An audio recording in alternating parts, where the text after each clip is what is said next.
Welcome everyone to Alan Hu Foundation Mental Health Lecture Series. I'm Chi-Chun Hu, co-founder of Alan Hu Foundation and host for your webinar. Today, Dr. Jacqueline Sperling will present social anxiety in children and adolescents and how to treat it. We'd like to thank City of Pleasanton Community Youth Grant to partially fund this webinar.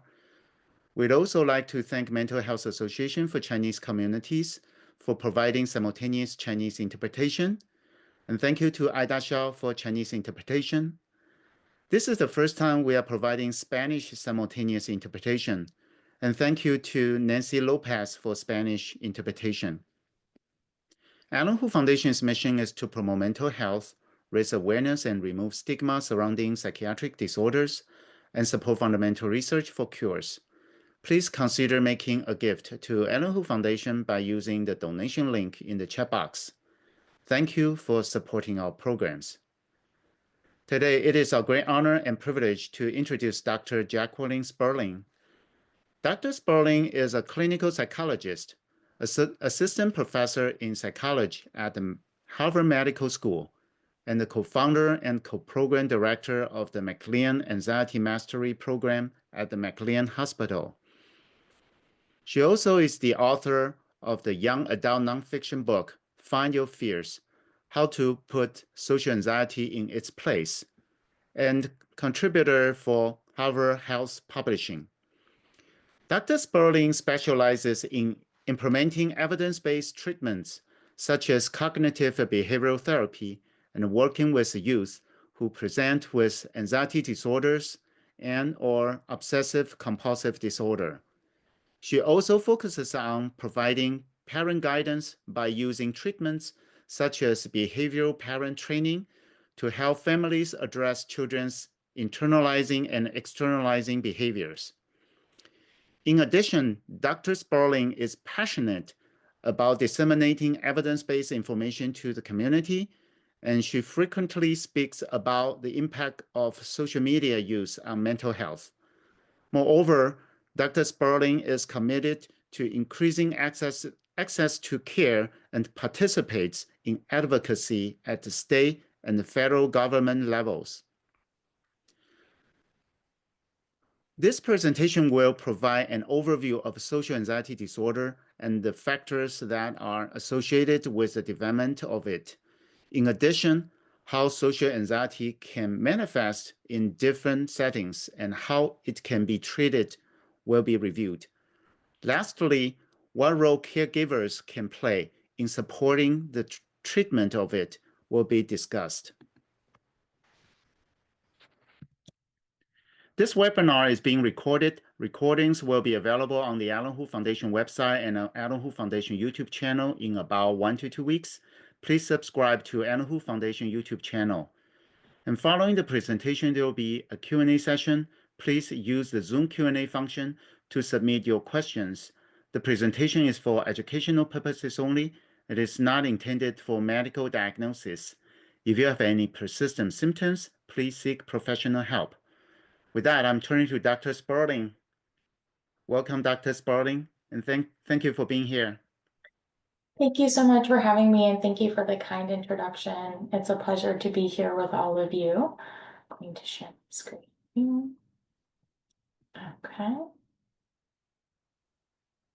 And the slides are visible again? Yes, I can see it. Okay, yes. great. Yeah, it's clear. All right, so as mentioned, I'll be talking today about social anxiety in children and adolescents and how to treat it.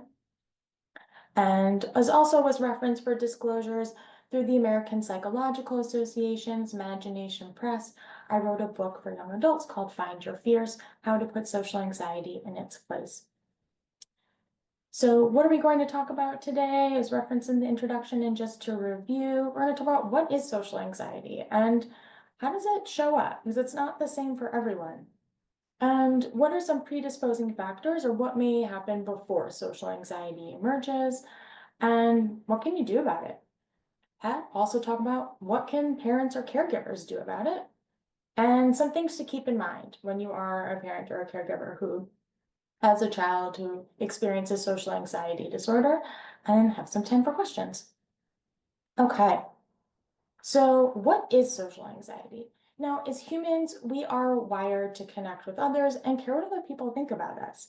The thing about social anxiety is that that care goes above and beyond the typical experience and it starts to get in the way. So when someone worries about being judged or embarrassed, especially around their peers, so it's not just a young child being uncomfortable around an adult, it has to definitely also occur around with their peers, and it starts to get in the way of their daily life, whether it's social experiences, it's at school, it's at extracurriculars, and that happens for at least 6 months, and that would be social anxiety disorder. There is a specific subtype that focuses just on performing. So that may be if someone has to give a speech or they're performing on stage or it's at an extracurricular activity and that's where their social anxiety shows up. That's not to say that is the only way for someone to experience social anxiety. That is sort of a specific subtype. And some people also will say, like, I don't understand, how does that person have social anxiety? They're in theater and they perform in a bunch of plays. And that actually is a common experience. And what I often hear is that the people who are on stage, they say like they are playing a character. So if someone is judging the performance on stage, they're judging the character, not who that person is. So sometimes people can have social anxiety and actually be very involved in theater. So something to keep in mind. And before I get into other ways of how it can show up, I'm going to talk about how common it is because it's really common. Now, anxiety disorders are the most common mental illnesses. They're very common. And specific phobias, like a fear of needles or injections, those are the most common, but social anxiety is right next to it. It's the second most common anxiety disorder. And so let's say there are about 400 kids in a child's grade. That would be about like at least 36 have social anxiety disorder. That's a lot. And the thing is, people often feel really alone because, when someone wears glasses, but when someone has social anxiety, you don't necessarily know. It's not necessarily visibly outwardly. So people can feel really isolated in that they're the only one. And so I really want to emphasize here is that I don't want to minimize how unique someone's experience is, and I also want people to know that you're definitely not alone if you're experiencing social anxiety disorder or if you know someone who is. Now, let's talk about the different ways that it shows up. This list is not exhaustive. These are some examples, but some people think it's just about participating in class or talking to people, and it actually can show up in a variety of different ways. So one common one is actually eating in front of others, and it's not the same worry for every single person. Some people may worry about being messy. Some people worry about making loud noises when they chew. Some people worry about the smells, scents, or how their food looks when they're eating. And so some kids actually may change what they eat, particularly at school or eating in front of others because of those worries. So if someone's worried about making loud noises, maybe they only eat something like yogurt or a shake. And if someone's worried about smells, maybe they may only eat foods that don't have strong scents, even if it's not necessarily what they want to eat. And some kids actually may restrict what they're eating because of those worries. Some kids also worry about using public restrooms, whether it's making noises or leaving scents in the bathroom. And actually, kids may restrict their food and liquid intake at school because they're worried about having to use public restrooms or whenever they leave the house. And it's not necessarily for the reason because they want to change their body type. It's actually because of the worry that they have using the public restroom. So some of these kids may come home ravenous and dehydrated, and because of this worry that they of using the public restroom at school. So they may be restricting at school and then coming home and compensating. It also can show up in ordering at restaurants.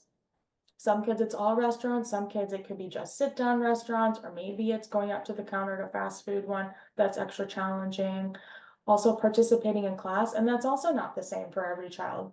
For some kids, it's all class. Other kids, it could be cold called. So when they didn't raise their hand and someone just calls on them. For other kids, it's like only when they're unsure. And for some kids, it's like only in the class where they're like not super engaged or interested in the subject matter, or they find the subject matter harder. And so that's harder for them to participate in those classes. Participating in extracurricular activities, that can be both in practices if it's a sport and games, or practice of musical instruments and recitals. Sometimes it's just at the big events. Speaking in front of groups, whether it's in class or it could show up in birthday parties or larger social gatherings. Some kids may say that they only want to have plans one-on-one with someone because having more people there makes it harder for them. Exercising in front of others, that can be a challenge, and that could be for a variety of different reasons as well. That could be performance-based. It also can be because of a worry of showing signs of physiological symptoms, like some people worry about sweating or showing, redness on their face in front of others. So PE can definitely be a stressor for kids, in addition to like lunch being a big one as well. So again, this is not exhaustive. These are just some examples to show that it's not just participating in class or having social conversations. It can look at a range of experiences. Now, before I get into predisposing factors, I want to emphasize something. And I emphasize this multiple times because I really want this point to be clear. I am not here to blame anyone at all whatsoever. No one tries or causes and chooses someone to have social anxiety. No one does it. No one said, you know what, I want this person to have social anxiety disorder, so I'm going to do this, or I'm going to get these genes. No one says that, right? What I'm going to talk about are some things to look out for that may show up before someone has social anxiety disorder to empower you or to empower those you may know that for whom this may be relevant. Because when you have this information, if this resonates and this feels relevant for you or someone that you know, then I'm going to talk about what you can do about it, what you can do differently. So this is not to blame anyone. This is to empower people, give you information to say, hey, these are things to keep an eye out for, or if they are already happening, here are some things to do differently. Right, so just keep that in mind, not blaming anyone and here to empower people. Okay, so with that being said, youth are 3 times more likely to develop social anxiety disorder if they have a parent with a disorder. Now, by no means are you to blame if you are someone who did have social anxiety disorder or have it, and then that is something also that your child is experiencing. Absolutely, you did not choose how that happened, right? The thing is though, if you know yourself that you had a history of it or you also experience it now, that's not to say that your child is going to have the same exact experience. And in fact, if you have a teenager, they will very much tell you that they're having a different experience from you because they're trying to separate and have a different identity. But it is something to keep an eye out for. Like if you know that, then like you want to make sure you don't miss any signs for it should it show up for your child, right? So you can get ahead of that. So again, not to blame anyone, actually to empower people to be like, oh, you know what? I had that as a kid, or I manage that now, or that's something I'm experiencing now. So let me keep an eye out for that for my child, just in case they might need additional support. Now, I'm also going to talk about a temperament in a child. Now, there's this term called behavioral inhibition, or BI, and what it means is it's not just this discomfort with social situations, it's really this fearfulness or reticence of new situations, anything that's new. And a temperament is kind of like early stages, right, the personality formation here. And so these are kids who are like slow to warm up, they may cling to a parent's leg when anything is new, meeting someone new, trying a new activity, starting a new school year, when anything is new, that may be hard for them. And so researchers followed children starting when they were 21 months old until they were 6 years old. They followed them, and what they found was, I'm going to break down this next slide, which has a lot of data, but I'm just going to give you the punchline here, is that so for kids who, whether maybe they had it at the start of the study or maybe it showed up even later, they found that like the kids who had that behaviorally inhibited temperament were basically twice as likely at some point in that study to have social anxiety compared to those who didn't have that temperament. And for those who maybe didn't have it at the start of the study, they were almost 3 times more likely to develop social anxiety over the course of the study if they had a behaviorally inhibited temperament. And that temperament did not predict any other anxiety disorders. It has a particular link to social anxiety disorder. Now, that's not to say that every child that is hesitant to try new things and is slow to warm up and is slightly shy is going to develop social anxiety disorder. It just shows that they may have an increased likelihood of doing so. And so that's something to keep in mind as a parent, a caregiver, that if you're noticing that a child is slow to warm up and has trouble with new experiences, then there are things you can address now to help them keep the anxiety in check and at bay as they get older. Now, with this temperament in mind, other research has also looked at how that might interact with parenting. Now, I'm just going to emphasize again, not blaming anyone whatsoever. And again, to empower individuals, if any of this resonates with you, to know that change is possible. So, there is this researcher, Baumrind, who came up with 4 different parenting styles, and they are on the continuum, 2 different ones of whether, how warm and accepting a parent is and how demanding, like how many limits or commands that they set. And so starting with the upper right-hand corner, like someone who is not warm and accepting, but they do set limits, that would be authoritarian. So very firm, but not warm. And then someone who is not warm, but they also don't set any limits. They're just not an available parent. That would be neglectful. Now, someone who is really warm and accepting, where they don't set any limits and there aren't really boundaries or containment there for the child, that would be permissive. And now authoritative, they are warm and accepting, but they do also set commands and set limits. Now, what does the research show with the parenting styles and of a behaviorally inhibited temperament? So if you have permissive parenting and a behaviorally inhibited temperament, a child was more likely to experience internalizing symptoms. So what does that mean? Like anxiety and depression symptoms, suffering on the inside. Externalizing symptoms is like where you see behaviors on the outside, like disruptive behavior, not following the rules, for example. So that means like this warm and accepting, but having, no containment in terms of the boundaries or limits set or commands set. The child has a significant amount of control in terms of like power, in terms of decision making. And then if you were to combine authoritative parenting, on the other hand, though, which is still warm and accepting, but does set limits and commands, and you have a behaviorally inhibited temperament, the researchers saw decreases in internalizing symptoms, so a reduction in that internal suffering. Now, on the flip side, there, a parent who's either overly controlling or critical or actually overprotective, like not letting their child try things really independently, and the child also had a behaviorally inhibited temperament, what they found is that temperament continued and then social anxiety emerged later. So things to keep in mind, that if a parenting style then authoritative resonates with you and you also have a child with behaviorally inhibited temperament, then it might be something to consider, whether it's trying it on your own, or we can talk about support options too, of like how to actually help support a child who has a behaviorally inhibited temperament so that it can keep social anxiety symptoms at bay. Okay. Another factor that's a predisposing situation may come beforehand is modeling. Now, I'm going to talk about how it could be a predisposing factor for social anxiety, but then we're also going to turn it on its side to empower individuals of what you can do differently. Notice how I'm using that word empower frequently, and to emphasize that this is not blaming anyone, right? Is to give some information for potential change in the future. So now researchers, they only looked at mothers, so this is not representative of all caregivers, so this is an example here.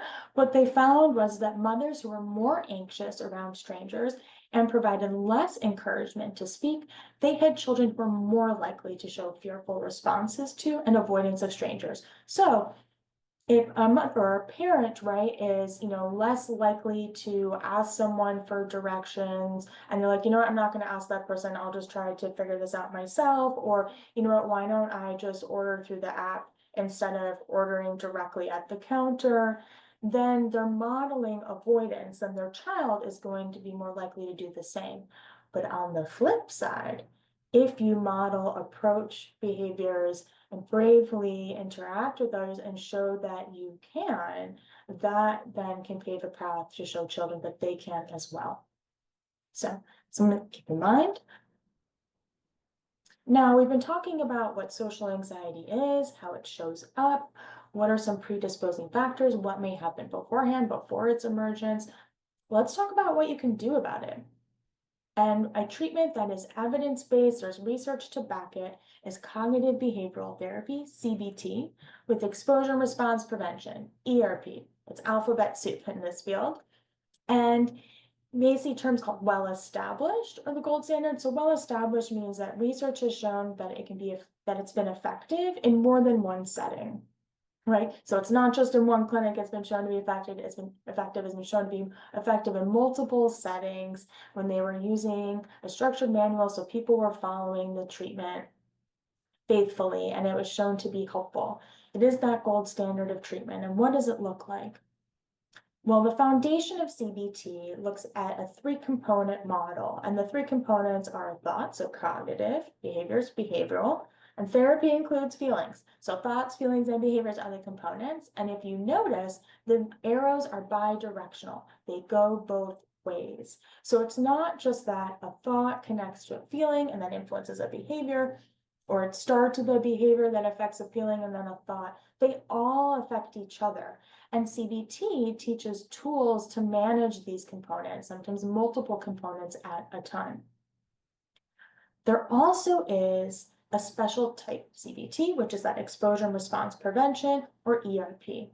And what that means is that you gradually face your fears without using any avoidance techniques, or what we call like safety behaviors, which might, prevent your brain from really learning that you can handle it, whether it's like avoiding eye contact or having someone order for you. And I like to use an analogy to elucidate how this treatment works. So this gradual approach may seem scary at first. Hear me out. Think of a swimming pool, not on a hot summer day, but maybe on like a chilly day, such as like high 60s Fahrenheit degrees. And I say, hey, why don't you go jump in the deep end? And you may say, hey, no thanks, right?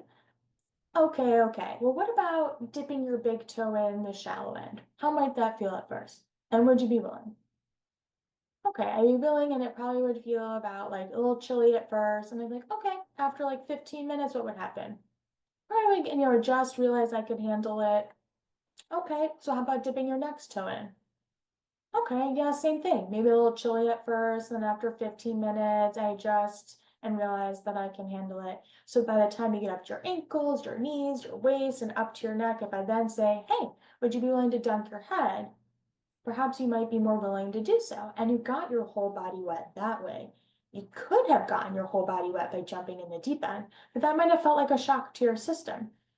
In CBT with ERP, you start with your big toe, and the person going to treatment is the expert on their big toe. It's a collaborative treatment process. You work as a team where the clinician has ideas of how this treatment can work, but really needs to partner with the child and the family, as they're the experts on what the child's been experiencing, to really partner, like, what is that big toe? And to help them gradually ease into the swimming pool. Now, to come up with what's the shallow end all the way to the deep end, we use a feelings thermometer. We call it SUDS for short in terms of what we're measuring here, and it stands for subjective, how one is feeling, units, we're measuring it, of distress, and it's a scale from 0, not any distress at all, to 10, the most distress someone can feel. And so there's a range here. So if we ask like, what would your SUDS be? If you're eating your favorite snack, in your cozy pants, sitting on the couch, watching your favorite movie or show, maybe you might say something along the lines of 0. And I would say, what would your SUDS be if you were to sing country's national anthem in a packed sports stadium?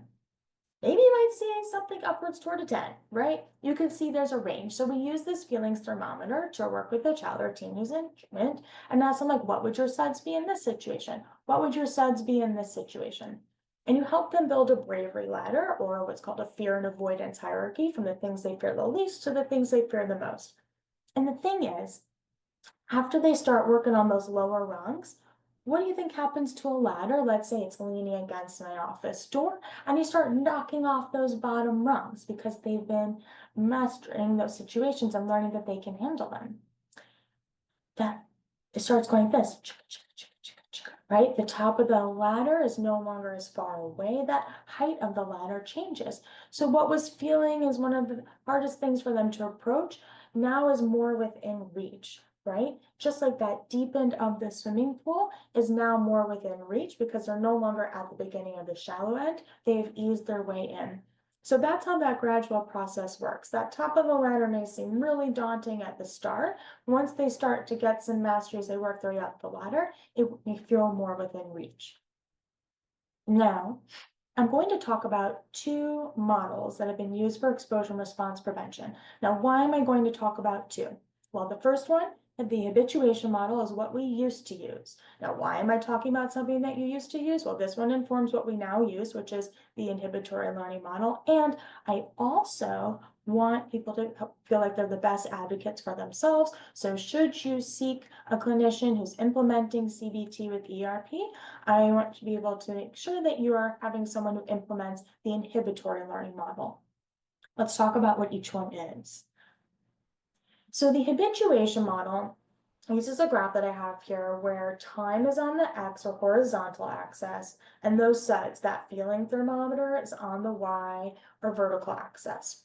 And so let's use an example for a child who's worried about going to school. Let's say they get to the school door and their SUDs are about a 6 out of 10. What might they have the urge to do? Go home, right? And when they go home, what happens to their SUDs? Thank goodness I didn't go to that scary place. What do we think happens to their SUDs when they go back to that school door the next day? Higher, lower, or the same, right? And if you said higher, you're likely right. Because why? Because the brain thinks that is a scary place and they can't handle it. So what do they have the urge to do? They go home. And what happens to their SUDs?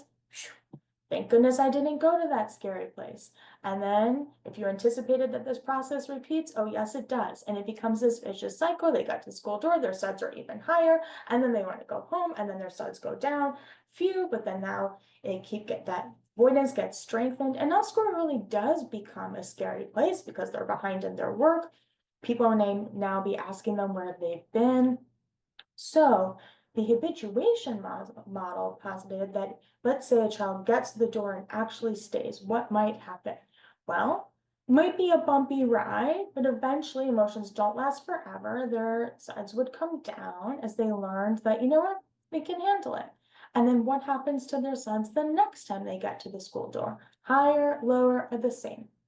And if you said maybe lower, you likely would be right? And because why? Well, they learned that they could do it. And so maybe it takes a little less long for the anxiety to come down. And the next time a little less long. And then the anxiety comes down and down, but we don't want to get rid of it altogether. And you may be thinking, why not? Because often people say like, it's wreaking havoc, right? We need some anxiety. All humans have anxiety. It actually helps us prepare for things. Before you cross the street, what do? You look both ways. If you're in school and you have a test the next day, what do you do at least the night before? I mean, even beforehand, you study, right? It helps you prepare. You just don't need anxiety to be the boss of you, right? It needs to be managed. So the habituation model used to say the more you do exposures, the more your SUDs come down over time. And actually, what we've learned is that doesn't actually need to happen in order for the exposures to be effective or to work. What actually is at play? The inhibitory learning model. So there are two possible outcomes with this model. You either learn that the exposures are not as bad as you expected them to be. That's that expectancy violation. It violated or it differed from what you expected the outcome to be. Or even if your SUDs were as high or even higher than you expected, you're like, you know what? I learned that I could do it. So SUDs don't have to come down in order for the exposures to be helpful. Now, going to maybe start to notice that I'm all about analogies. So I'm going to use another analogy to elucidate this point. So the inhibitory learning model, I like to think about construction zones in your brain. So the neurons are like these cells that talk to each other, and you can think about them as like cars. And anytime the brain learns from a behavior, it creates this construction zone and starts paving cement to create pathways in the brain. So if someone gets to the school door and is like, get me out of here, that place is scary, I can't go there, the brain starts to pave cement on an avoid highway, and that those neurons or cars are more likely to drive on this avoid highway, the more that someone avoids, because the more that someone avoids, the more cement gets paved and the smoother that path is for those neurons to communicate with each other on that highway. Now, with exposure and response prevention, using this inhibitory learning model, this construction zone is made where you put up that do not enter sign on that avoid highway, and then the neurons learn, oh, wait a second, that's not as bad as I thought it would be, or oh, wow, that was as hard or even harder than I thought it would be. And you know what? I learned that I could handle it. And the brain starts paving cement on an approach highway. And the more that one practices, the more cement that gets paved, and the more likely those neurons or cars are to drive on that approach highway. So the thing that I talk about with this model to keep in mind is that no highways get erased in the brain. So on stressful days or windy days in this construction zone analogy, sometimes that do not enter sign gets knocked down and the neurons of the cars are thinking, oh, what's over here? Oh, do not go to that school, that scary place. I can't handle it. All is not lost, because remember what I said. Highways cannot be erased. That means that approach highway is still in the brain. So with some extra practice and exposures, you can put that do not enter sign back up and remind the brain, oh, wait a second, I remember, it's not as bad as I thought it would be, or at least I learned that I could handle it, right? And then the neurons are more likely the cars to drive on the approach highway. So I emphasize this model for multiple reasons. One is to recognize it's a bumpy road in terms of the trajectory of treatment and working toward making progress. Stressors can knock down that sign, and to know that all hope is not lost.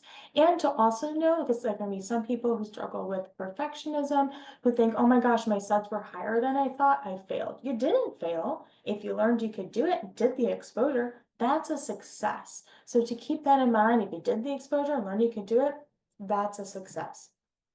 Okay. We've been talking about CBT with ERP, that's behavioral treatment that can help. It's not the only option, so I just want to talk about some additional options. Medication is another treatment option.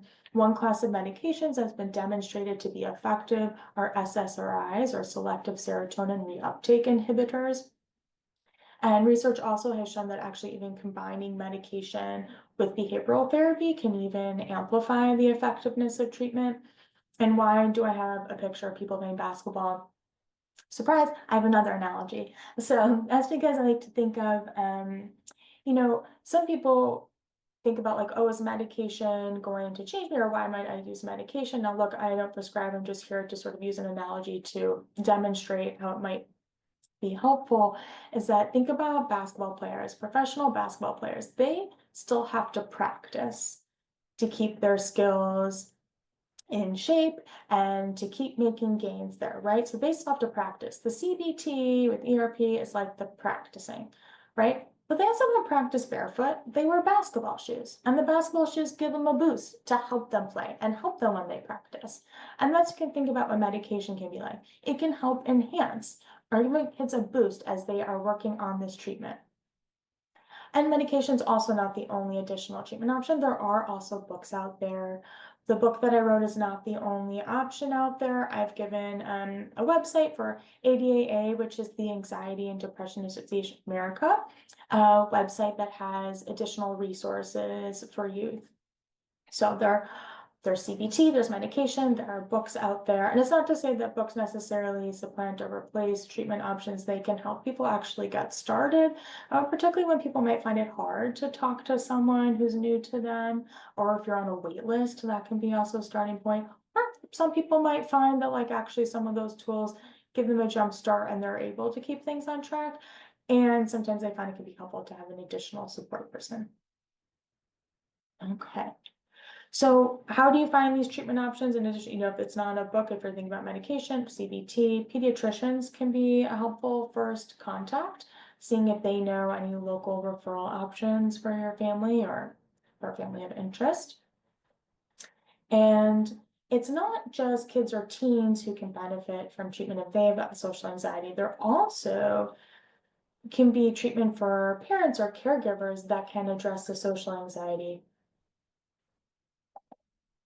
Now, I'm going to talk about some treatment modalities or types of treatment and components of them. And I will not get to all of them, but I just want to give a little bit of a list here as a start. So behavioral parent training, or BPT, that is not like it's a treatment not just for social anxiety. It's really the tools there. I think like if you're a parent and you have a child, right? I think those tools are helpful for everyone. And I'll talk about again, another analogy that demonstrates the principle upon which this treatment is based. And I think it'd be a really great foundation or starting place when starting treatment as a caregiver for a child with social anxiety, for then when you start to implement some of the next components of treatment, which is, fostering independence. There is this treatment called SPACE, which is supportive parenting for anxious childhood emotions.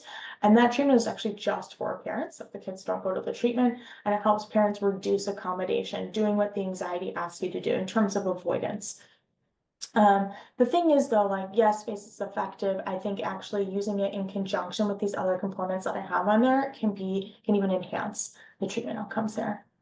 And self-care is also an important topic. Validation is another tool. And again, I will not get to all of these, but I think these are really key components. If you're seeking treatment as a parent, it'd be helpful if you have a child with social anxiety disorder. Now, behavioral parent training, I mentioned this analogy. I like to use a garden analogy to demonstrate the attention principle. So the attention principle is that any behavior that gets your attention is likely to continue. Now, I like to repeat that because I think it's pretty powerful. Any behavior that gets your attention, particularly if you're a parent or caregiver, is likely to continue. And that goes for even if you yell at it, snarl at it, give a disgusted sigh at it. And you might be thinking, why? If I yell at it, why would it continue? A parent or caregiver's attention is like gold, right? And even though it may not feel as good as like someone praising someone, it's still attention. And so behavior may continue. So if you don't want a behavior to continue, keep in mind that you don't want to give it attention. So behavioral parent training talks about how to reallocate attention to the behaviors of which you want to see more, and to gradually pull attention away from the behaviors of which you want to see fewer. Why do I have a garden up here? Because I like to think about the rose, which takes just the right amount of sunlight, water, and nutrients to thrive, as the behaviors of which you want to see more. And the dandelions, those weeds, you so much as blink in those dandelions' direction, and they're everywhere, right? They don't take much. And so the dandelions are those behaviors of which we want to see fewer.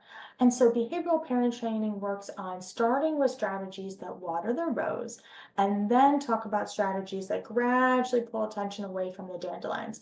Now, most people don't seek treatment for the rose. They're going there for the dandelions, and let's get on this, right? The thing is, though, if you start with strategies that talk about taking attention away from the dandelions, it's like building a house of cards. They're likely to collapse. You need a solid foundation first. You need the child to be getting attention for behaviors of which you want to see more, to offset the taking attention away from the behaviors of which you want to see fewer. So there's more of a balance there. Now, so there are a whole set of techniques that are involved in behavioral parent training. And then let's talk about another, a more specific technique, which is fostering independence. Now, before I talk about how you can do this and the different components of that, I'm going to show a clip from a movie to demonstrate a point here. Now, this is not gory, graphic at all. It can tug at the heartstrings, so I just want to give a little heads up about that. This is a clip from the movie Ray. And for those of you who don't know, Ray Charles was not born blind. He had an accident as a child where he lost his vision. And this scene from the movie is when he's an adult and having a memory of when he's a child and after he's already lost his vision. So I'm going to stop the PowerPoint for a second, and I'm going to share my screen and pull up I'm trying to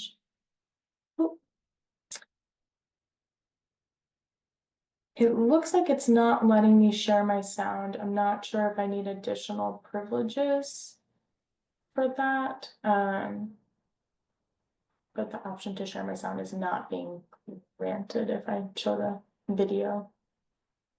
Does someone have the Okay, you also co-host, it should be able, but maybe the webinar is not set up for that way. Sure. I will try again just in case.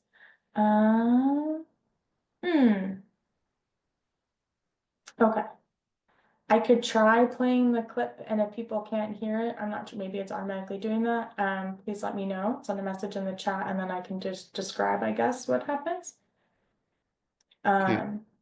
Or actually, I mean, the video may actually demonstrate it itself, so hopefully we can see something here. You see the, Yes. can see the screen here. Yes, I can see your screen. Okay.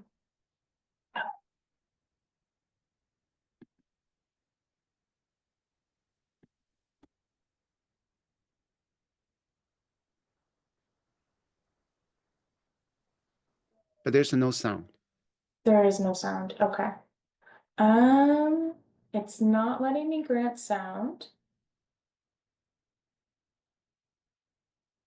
I think I could at least show the visual. So just to give you the setup, he's saying, "Oh, mama, help, I need you, I need you." He's crying for her help. And I'll also give you, there won't be much dialogue until the end. So if you can just see the video here, but you will miss some sounds here. I can try to describe the audio at least. And I'm sorry that you can't hear it.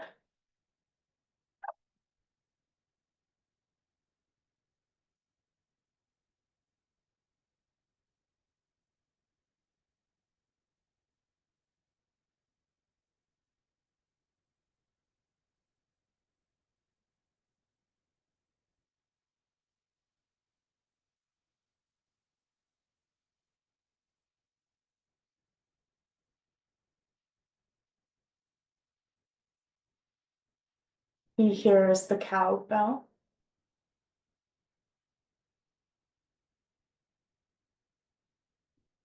He also hears the heat.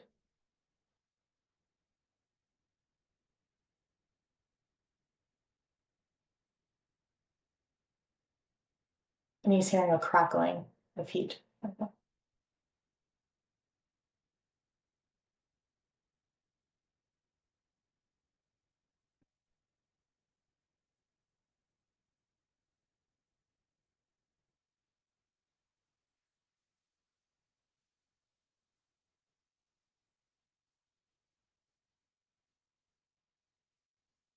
There's a horse and carriage go by.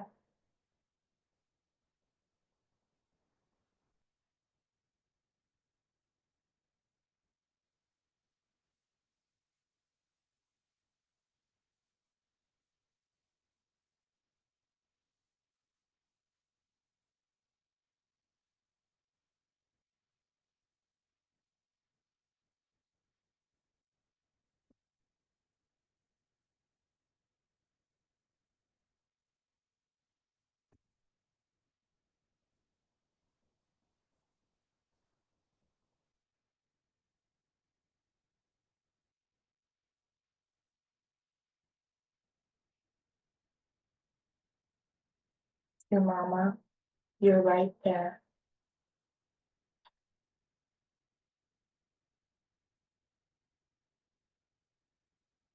She says, "Yes, I am."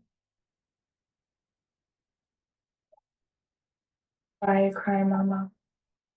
Because I'm so sorry there was no audio there.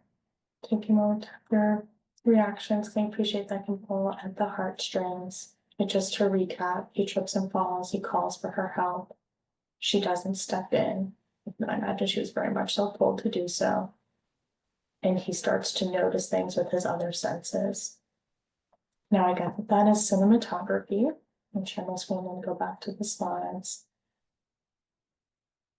What it's demonstrating, had she stepped in, he would not have learned to fine tune his other senses, his hearing, right? And also he could sense the temperature too in terms of touch. Was able to get that cricket, right? Was able to avoid the fire, and that has been so hard for her to, right, to resist to step in. He was able to do that on his own, and had she stepped in, he would not have been able to do so. So fostering independence is huge, and that with social anxiety, kids often feel like they're not able to, and they may look to you as a parent or a caregiver to do things for them because they're worried about doing things on their own, particularly involve interacting with others. So what can you do? You can both model, like we talked about, and also encourage their bravery. Like if you're going out for ice cream, that may be something that's really motivating for them. And if they want it, then they would need to order it for themselves. Now, if your child has never ordered for themselves, I actually, before that situation, would role play with them, like have them learn how to do it first so that they feel equipped with the tools to order for themselves. And that could start with the start of the conversation of the ordering all the way to the end. Things that you might not even think about to teach. You might start off with the, "Hi, how are you?" And then the person might say, "I'm fine, thanks, how are you?" So that your child can learn to say, "I'm fine, thank you," and then say, "May I please have in this, video, the child's like ordering, whatever, a hamburger happy meal, some form of a happy meal there. And then the person brings it back and then they pay and say, "Thank you, have a great day." And then the person may say, "Thank you, you too." And so they're supposed to stay and say, "Thank you." And then that is from start to finish. So you may want to role play that with the child so that they can learn that full trajectory of the conversation and learn that they can do it. And if you don't step in there for them, then it's up to them to get something that's motivating for them. And there may be some times where it feels really challenging at first, and they're kind of testing to see, like, are you actually going to step in for me? And it may be really hard on your heartstrings. And if you don't, they may not get it at that time, but maybe the next time you go, they realize, oh, like, if I want this, I'm going to need to order it. And then once they do, they're going to experience that sense of mastery, which is so important. So that includes that reducing the accommodation, meaning ordering for them would be an example. That could mean like, if a child is old enough, right, to communicate with a teacher, that means like they would send the email to the teacher or talk to the teacher, ask the teacher for help. Or if a child's of age, even like scheduling their own doctor appointments, it's a teenager, for example. Or if it's, instead of using an app to order, someone calls and orders from a restaurant, if that's what we're going to do, and have them learn how to do that too. Or if it's, talking to a family member, having them, they don't frequently see, having them do the talking and not necessarily use a caregiver. So finding ways to foster independence and also reduce accommodation can be really key in terms of addressing social anxiety. Or also for anyone who has a behaviorally inhibited temperament, or any child really, it can help keep that anxiety from, the social anxiety from emerging or keeping it at bay. Okay. Ooh. Some things to keep in mind. I was talking about how it might tug at the heartstrings. This treatment for caregivers and for you, it goes against all of your instincts, right? When you see a child in distress, your instinct is to go help them, right? And help them feel better. The thing is, who's in distress in that moment, right? Is it the anxiety or is it actually your child? Because the anxiety may be sounding the alarms as if there's a real threat to their danger. But there's likely no tiger there, not in general, and there's not a fire. If there's no real threat to their danger, it's probably a false alarm that's going off in their brain. And so it would be really important for you as a parent to help them realize that they actually can handle that experience, right? And it's going to really make you feel like you're probably being the worst parent. You're likely being the best parent because you're likely being the worst parent to those dandelions in the garden that I mentioned and being the best parent to the rose. Because if you want to support your child, you want not to support the anxiety, right? And to help them have those experiences that allow them to see that they actually can do these things themselves and to feel masterful and to feel empowered. There's that word again. And to also know it will get worse before it gets better. And you're thinking, wait, what? Why? The thing is, the dandelions are like bullies. Bullies are used to being in charge. If a bully has gotten lunch money every day, and then all of a sudden you say, oh, I'm not giving you lunch money today, is the bully going to say, okay, have a great day, see you later? No, the bully is going to up the ante and put up a fight, right? And so the dandelions will do the same. If they're used to getting attention for avoiding or used to help accommodating the avoidance, they will then increase the intensity and see how much you really mean that limit of actually not accommodating. And so hang in there because it can get better when you are consistent. I know that this treatment can help. Got this. Okay, want there be time for questions, so I'm going to stop my share here. Make sure we have, okay. Thank you, Dr. Sperling, for the wonderful presentation. Now we open up to questions. I think we have more questions than we can answer today. We only have about 10 minutes left. Okay, so the first question is difficulty making eye contact and difficulty with a small talk a type of anxiety? So great question. So I want to be mindful that I differentiate between some things. So it can happen that those with social anxiety may avoid eye contact, and small talk may make them feel very anxious. And there are those who are on the who have autism spectrum disorder, where making eye contact can be particularly difficult, and they may not necessarily know what to say in social situations. And it's also possible to have both autism spectrum disorder and social anxiety disorder, because sometimes one may feed the other. If they don't know what to say and making eye contact is difficult, that may then drive anxiety about social situations. That being said, that doesn't mean that everyone who has difficulty making eye contact has autism spectrum disorder. They may just have social anxiety disorder. Okay. Next question. Are introverts more likely to develop social anxiety?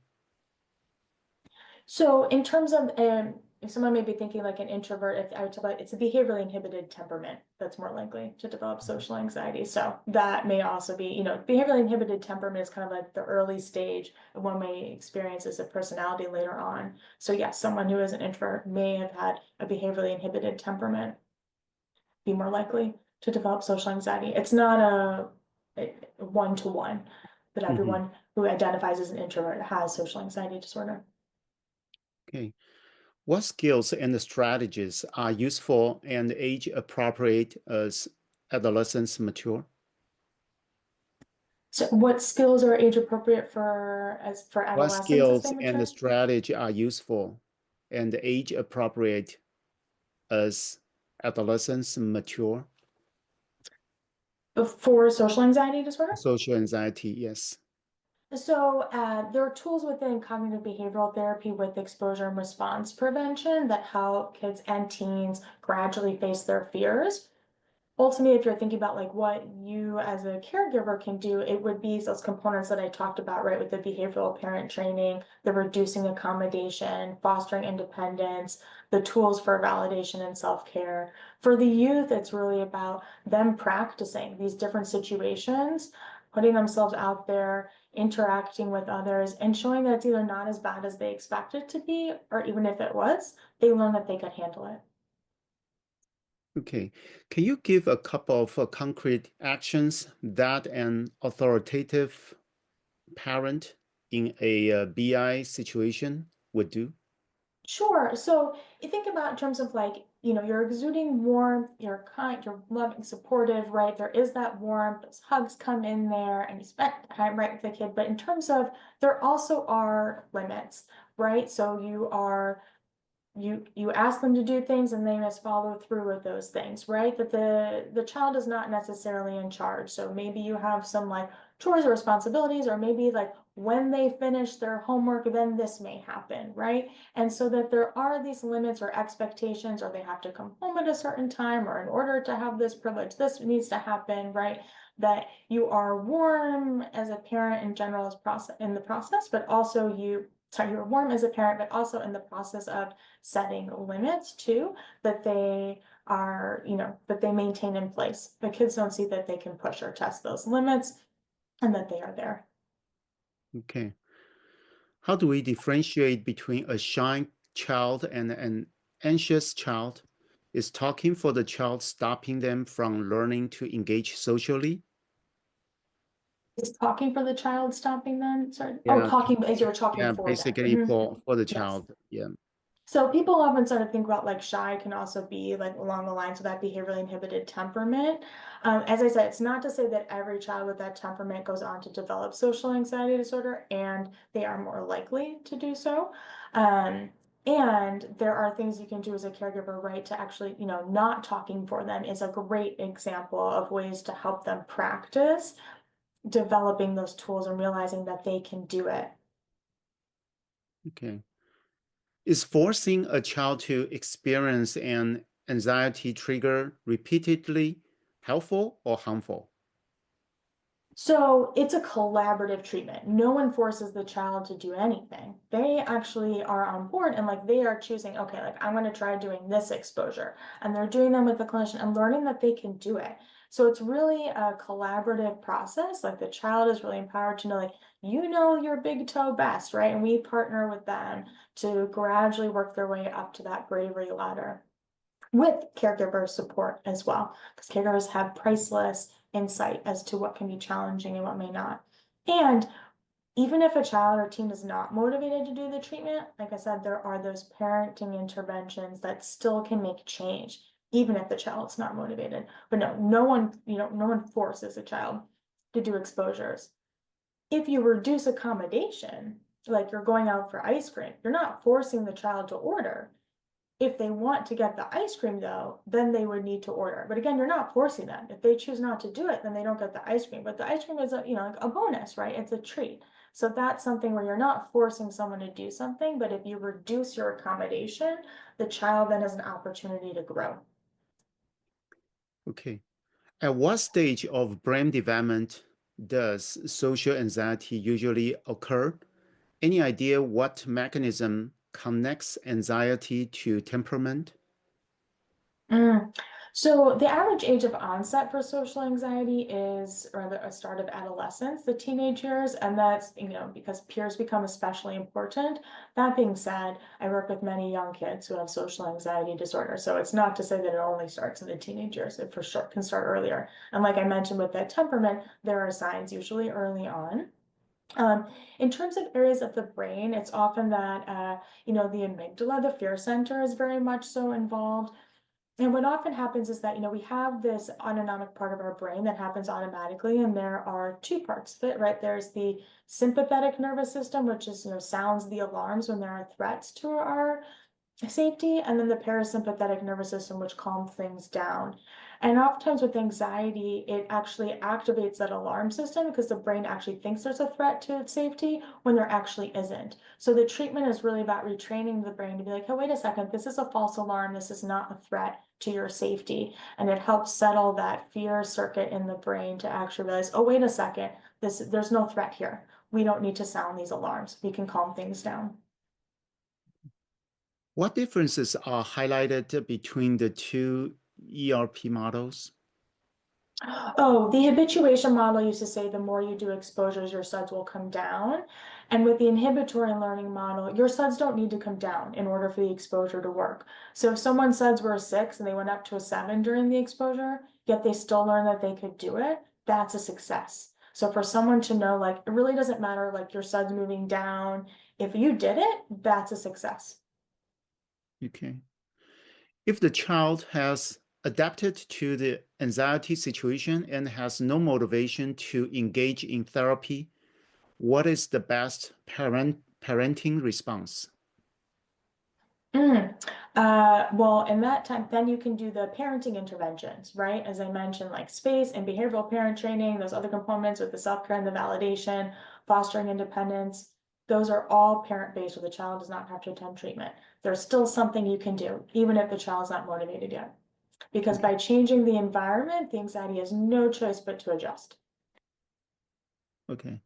Is the anxiety associated with autism different from the anxiety of someone without a comorbidity? Um, it can show up in different ways for different kids. So social anxiety in one kid is not exactly the same in another kid. I'm just saying it also can happen for those who have autism spectrum disorder, but that there are many kids without autism spectrum disorder who also experience social anxiety disorder. It's not like a different type of anxiety. It's just, as I showed, there's a whole long list of different ways that social anxiety can manifest. If the anxiety inhibits listening, what is the best method to break through? If anxiety inhibits listening, did you say? Yes. So like if a child's having trouble hearing you in that moment because they're in so much distress. Yeah, so there are tools, in terms of like validation is also a tool. So validation is a tool where you acknowledge how someone is feeling without agreeing or disagreeing. And it's not only a way to communicate, but it's also a way to help someone manage emotion. It's an emotion regulation tool. I would not be doing it justice in just this short period of time because I would need an extended period of time to demonstrate how this tool works. And that is one part of that one step, one tool that one can use. I'm all about multi-pronged approaches though, because if anxiety is trying to seek your attention, then you wouldn't want to keep validating it, right? That may be time where those are the dandelions, not the rose talking to you. And there are tools to gradually pull attention away from that and to disengage, to give time for the emotions to settle until the child can't hear you. Okay. How about the last question? How does social media addiction influence the development of social anxiety? Mm. So this is not a short response because I may have heard that I'm also passionate about this topic as well. There is evidence to suggest too that like sometimes people may sort of like, hide behind a screen. And so they may have like less practice with in-person interactions if they're just sort of like, making comments or likes to people asynchronously online. And that may make it harder for them to interact in real life. So the more opportunities one can have with in real life interactions, doing things in person, live, that can help manage the social anxiety. Okay. And thank you, Dr. Sperling, for sharing your Thank you knowledge so with much for us today. having me. Thank you Yeah. everyone for your thoughtful questions and your participation. Yeah. And thank you to everyone for joining our webinar. We hope to see you again in the next webinar. And this webinar is being recorded. The recordings will be available on Allen Hu Foundation website and Allen Hu Foundation YouTube channel in about 1 to 2 weeks. And please subscribe to Allen Hu Foundation YouTube channel. And also please take a moment to fill out a short survey. Your input is critical for us to improve our program. I will leave the donation QR code for a few more minutes. And thank you for donating to support our programs. With that, I'm closing the webinar. Thank you, Dr. Sperling. Thank you so much. Thanks, everyone. Take care and stay well. I know that you're leaving. I just wanted to say thank you again. Oh, thank you so much, Dr. Sperling. Yeah, thank you.